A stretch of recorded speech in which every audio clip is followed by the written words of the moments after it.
балдарға айтамын. 9-ға шейін сан. Сол 9-ға шейін сан білсең, сол 9 санның тек қадір қасиетін ұғын. 9 санның саған қандай қажеттілігі бар, соны біл деймін. Бірінші бір деген санды біл.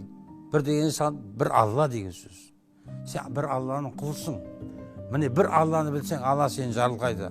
Бір деген бір Алла. Екі дегенің атаң мен анаң, Әмудария мен Сырдарияң ағып атқан. Сол Әмудария мен Сырдария қатар ағып келсе, сені өмір деген мұхитқа айналдырады.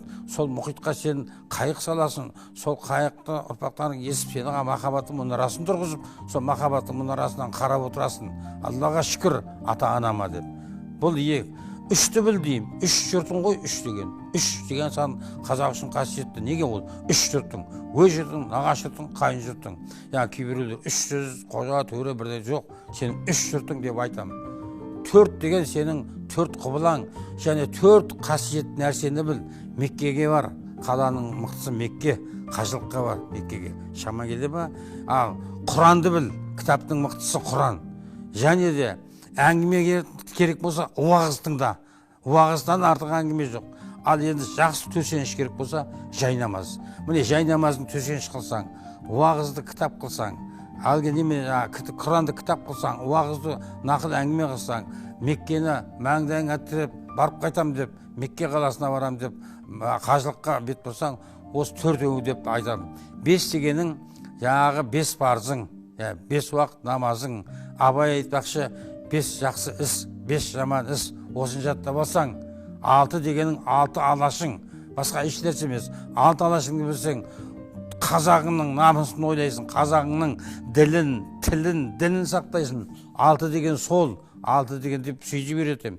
7 деген 7 атаң, 7 қат көк, 7 асы, 7 қат жердің асы, ғаршы, осының бәрін 7 деп айтады деп айтам. 8 азамат болсын, қыз болсын, ұл болсын, өмірге келгеннен кейін 8 өнер болу керек. Қыз болса тоқуды, нан көмуді, сыйласуды, ибалдықты, соны бәрін түсіндіріп айтам, бөлек-бөлек. Ұлдарға батырлықты, ерлікті, ақындықты, туралықты, шыншылдықты 8 әкелдіріп сөйтіп айтып отырам. Ал 9 енді белгілі қазақта сөз бар. Білгенің 1-9, білмегенің 99 деген. Қазақта мұсылманда әдемі сөз бар. Алланың 99 есімі бар деп.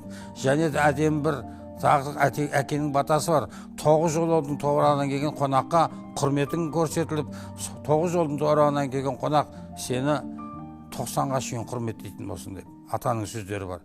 Сондықтан да ол мен 10-ға барып тұрған жоқпын. 9 осы. 9 санның әдемелеп